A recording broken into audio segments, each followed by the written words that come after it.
Hablamos de empleo y empleo en las personas de mayores de 50 años. De hecho, podríamos incluir también de 40 y largos, pero bueno, por los datos que se conocen de la odisea de encontrar trabajo a partir de los 50, prejuicios, cercanía a la jubilación que lastran su contratación y un artículo muy interesante publicado en 65ymas.com, que es una asociación que defiende los derechos de las personas que peinan canas, para decirlo de alguna forma. El presidente de CEOMA, de la Confederación Española de Organizaciones de Mayores, es José Luis Fernández. José Luis, buenas tardes. Hola, buenas tardes. Es una odisea tremenda que, como tú bien dices, ahí puede generar incluso problemas de salud mental, ¿verdad? Tanto luchar para conseguir empleo. Sí, o sea, es un tema que en algunos casos llega a ser dramático, ¿no?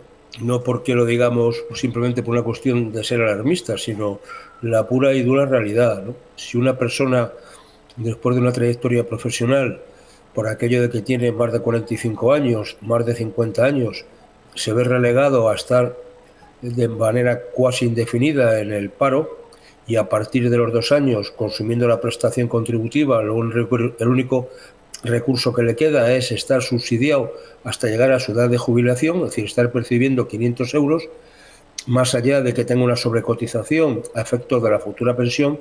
Bueno, pues no es un panorama especialmente halagüeño, y eso a la gente, yo iba a decir normal, pues le lleva a situaciones de anormalidad, es decir, a situaciones de ansiedad, de crisis de personalidad, de sentirse minusvalorado, de sentirse, bueno, apartado por esta sociedad y no reconocido el trabajo que ha realizado y su experiencia y conocimiento. Me parece que es un tema muy serio, ¿no? Esto del edadismo, que afecta tanto a jóvenes, pero fundamentalmente a las personas mayores a partir de los 45 años, que es esa discriminación por razón de edad. Bueno, me parece que se ha incrustado en nuestro mercado laboral, que es muy difícil, si eres mayor de 45, de 50, 55 años, encontrar un puesto de trabajo, y me parece que es un deber de justicia que la sociedad tendría que hacer para sacar a esta gente de esta situación, ¿no? Porque es que no se lo merecen. Datos que dais: 3 de cada 5 parados son mayores de 45 años. En las mujeres, el 60%. Si con eso que estás dando de estos datos de también la afectación psicológica, si yo soy un gobierno, Claro. un Estado, diría, bueno, igual me merece la pena invertir X en conseguir contratar a estas personas que tenerlas subsidiadas y con un problema psicológico, ¿no? A nivel social, médico y económico, al país le interesaría. Hombre, por supuesto, ¿no? Además, siempre la mejor medicina es la preventiva, por tanto, no llegar a este tipo de situaciones.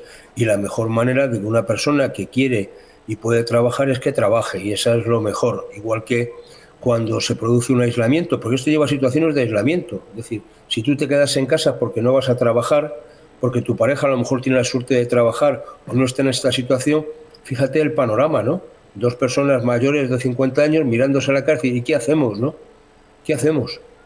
Porque además los recursos que da el subsidio, si ya se acabó tu prestación por desempleo, no son especialmente para llevar una vida cómoda, sino en muchos casos va muy ajustadito, ¿no? Es decir, con 500 euros al mes ya me contarás cómo se puede vivir, ¿no? Bueno, pues esta es la situación que tenemos. O sea, me parece que el gobierno tendría que hacer un plan de choque, nosotros venimos reclamando, para sacar del desempleo a estas personas mayores de 45 o de 50 años. ¿En qué podría consistir? Hombre, primero, hacer un buen perfil, es decir, qué características tienen estas personas, cuál es su bagaje profesional, cuáles son sus cualificaciones y competencias profesionales, que yo creo que hay algunas que son muy buenas, son gente con experiencia, mucho mando intermedio que cayó con la crisis y que está en esta situación. Pero segundo, hacer un planteamiento, mira, en este mundo de los mayores hay una cosa que todos pensamos que no vamos a necesitar, pero acabaremos necesitando, que son los cuidados. Es decir, vamos a acabar siendo dependientes, nacemos dependientes y moriremos siendo dependientes. Y bueno, y habiendo, como hay prácticamente en esta situación más de un 60% de mujeres, que son las que se están ocupando en la práctica de muchos casos de los cuidados, ¿por qué no usted da una formación adecuada a esas personas, a esas mujeres mayoritariamente de 45 o 50 años, también a varones, bueno, y les ofrece e intermedia para que se les ofrezca un puesto de trabajo en un centro residencial, en un centro que atiende, o en los servicios de atención a domicilio que gestionan las corporaciones locales? Pues ahí tendríamos un importante nicho de empleo. Segundo, todo lo que tiene que ver con la mejora de las competencias profesionales. Estamos hablando de que hacen falta expertos en ciberseguridad, en competencias digitales. Oiga, es que una persona con 50 años, un joven de 50 años, de 55, remarco lo del joven, no puede adquirir esas competencias si tiene un buen sustrato.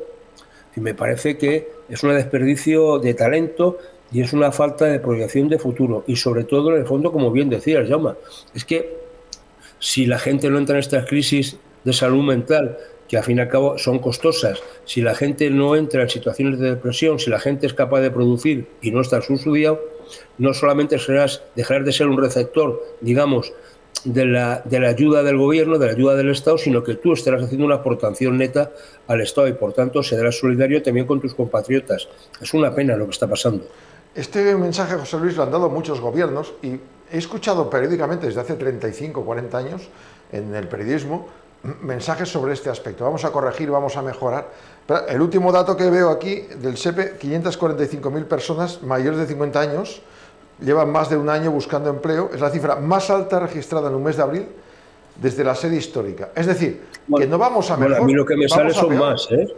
A mí me salen bastantes más. ¿Sí? Es decir, yo con los datos del mes de abril, en los tramos de edad, más de 50 años, porque hay tramos por edades, más de 50 años, a mí me salen que hay más de 1 millón de personas. Entonces aún peor. Quiere decir que estamos peor que hace 4 años. Claro. No mejoramos. Con el dato del mes de abril. Es decir, fíjate, entre 50 y 54 años hay 321.000 números redondos. Entre 55 y 59, casi 398.000. Pero el mayor número está en los mayores de 59, que pasan de los 433.000. Bueno, pues si sumamos, prácticamente es bastante más de 1 millón, es casi, bueno, pues un 40 y muchos por ciento, casi el 50% de los actuales parados. Oiga, ¿cómo es posible, no?, que tengamos unas tasas de paro tan altas en esta población? Bueno, pues seguramente porque no hacemos, porque el edadismo, y vuelvo a ese tema, se ha metido, y mucho empresario prefiere contratar a un chaval, a una chavala, digo con todo el cariño del mundo, no lo digo en sentido peyorativo, porque también se lo merecen trabajar y tienen todo el derecho del mundo, pero prefieren hacer una contratación que podríamos llamar cuasi en precario, es decir, con salarios bajitos, con condiciones leoninas, exigiéndoles, porque tienen la necesidad de empezar a trabajar, de empezar a coger experiencia, mientras una persona con 50 años, 55, que tiene cargas familiares, que seguramente tienes hijos estudiando, que incluso no ha acabado de pagar la hipoteca, hombre, necesita unas condiciones laborales un poquito más adecuadas y va a ser un poco más exigente. Entonces, entre lo que no sabe pero sabrá el joven y lo que ya sabe el adulto, yo creo que se equivocan los empresarios y optan por el joven y no por el adulto, no por el mayor, no por aquella persona que tiene experiencia y que sabe de lo que está hablando. Me parece que es un error de cálculo, ¿no? Y me parece que es tener muy poca proyección, ¿no? Si yo fuese empresario, de luego preferiría contratar experiencia de gente novel. También contrataría noveles, pero acompañado de la experiencia. Es decir, eso te iba a decir. Si tienes que contratar a 3 personas, puedes coger a un mayor y 2 jóvenes o al revés. Sí, y que ese joven además se nutra, aprenda, adquiera la experiencia y las capacidades que tiene el mayor. Esto se hace mucho en otros países europeos, estos programas de mentoring, de coaching, y todas estas perdón, iba a decir tonterías porque lo que acaba en IN uno acaba ya un poco harto, ¿no? De cuando podemos hablar de situaciones de tutorización, de acompañamiento, de enseñar, de acompañar, es decir, que son palabras muy españolas y que seguramente reflejan más la realidad de este otro tipo de anglicismos. Pero bueno, oye, es lo que está de moda y le ponemos un IN a la vida y todo queda como muy rimbombante. Pero me parece que Otro dato que quería comentarte, ya para ir cerrando el tema, es de los desempleados que hay una parte, que de 52 años para arriba, que hay una sobrecotización del 125% de la base mínima para la jubilación. ¿Qué puede ocurrir? Que una persona de mi edad, 55, 58, 60 años, diga, mira, como ya he tirado la toalla, voy a sobrevivir como pueda con esos 500 euros y al menos me jubilo con algo más de lo que tenía. Pero claro, bueno, si esa es la ayuda que da el gobierno, es muy poco, ¿no? Pero es que eso, o sea, vivir con 500 euros y sobre todo tú sintiéndote útil y pensar que vas a pasar desde los 55, por ejemplo, hasta los 65, si tienes años cotizados, o hasta los 67, 10, 12 años de tu vida subsidiados sin hacer otra cosa, hombre, eso no es lo que dignifica a la persona, ¿no? Desde el punto de vista de que yo creo que el trabajo como tal también ayuda a que una persona se realice, se materialice, se sienta útil a la sociedad, se sienta más persona, valga, valga la expresión, ¿no? Entonces, me parece que el simplemente estar condenado por este tipo de situaciones a esperar a llegar a la jubilación con esa sobrecotización del salario mínimo, ojo, que esto intentaron quitarlo el actual gobierno, ¿eh? Y el primer borrador, el primer proyecto de ley se lo tumbaron para atrás en el Congreso de los Diputados y después lo han mantenido porque querían quitar esta sobrecotización diciendo, hombre, que el salario mínimo ya está siendo potente y que por tanto no tenía mucha lógica este tipo de sobrecotización. Pero es que una persona que puede llevar 30, 35 años cotizando, los 10 últimos años de su vida se queda en desempleo y si cotiza por 500, la pensión que le va a quedar va a ser horrorosa, ¿no? Con lo cual esto un poquito viene a salvar los muebles. Pero mira, yo hay un dato que a mí me parece muy significativo y se comenta poco. Es decir, la vía ordinaria para salir del desempleo es que tengan un contrato de trabajo. Bueno, porque es la forma, ¿no?, de encontrar un empleo, firmas un contrato. Bueno, yo he mirado cómo se distribuyen los contratos que se hacen en función de la edad y del sexo, ¿no? Pero bueno, si nos vamos al tema de edad, a personas mayores de 59 años se hace el 3,6 de los contratos. Migajas. 3,6. Migajas. Del total de contratos. Sin embargo, a un chaval, a una chavala, a un joven, vamos a decirlo así para que nadie se me pueda molestar, joven, o una que tenga entre 20 y 24 años, pues prácticamente se llevan el 16-17% de los contratos. Es el grupo más numeroso. Claro. El mayor número de contrataciones se hacen entre el segmento de 20-24 años y a continuación el de 25-29. Oiga, es que entre 55 y 59 se hace un 5% de contratos. Sí. Entonces, si no se contrata a la gente, ¿cómo van a salir del paro? Que me lo expliquen, ¿eh? Salvo que estemos mandando la economía sumergida. Y eso no es especialmente, bueno, no es lo deseable.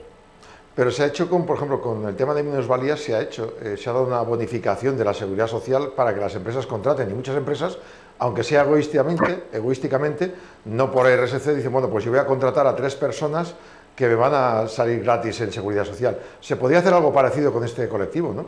Pues hombre, yo creo que sí. Nosotros, entre las cosas que decimos, aparte de un programa de formación o de renovación o de adquisición de nuevas competencias profesionales o cualificaciones, o ver también que esa formación se adapte a las necesidades de unas determinadas empresas y que, por tanto, se empate de alguna manera la necesidad de la empresa con las cualidades de esas personas a través de un procedimiento formativo, pero también dar algún tipo de bonificación a las empresas que mediante este sistema contribuyen a sacar gente del desempleo y creen empleo neto, porque lo que está pasando en este país, lo hemos denunciado también muchas veces desde CEOMA, es rotación en el empleo. No hay nuevos puestos de trabajo a los cuales acudir, sino que la gente va pasando por las mismas situaciones, ¿no?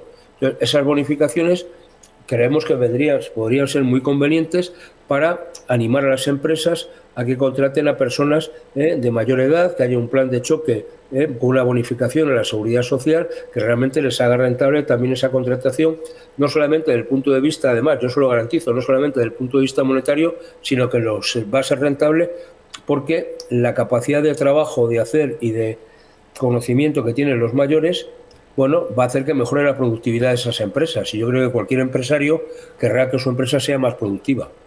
Totalmente de acuerdo. Pues desde CEOMA, desde la Confederación Española de Organizaciones de Mayores, su presidente José Luis Fernández, una vez más, rascando un poco en los datos que nos publican cada mes de empleo para analizarlos más tranquilamente. Muchas gracias y hasta la próxima, José Luis. Muchas gracias a vosotros. Un saludo.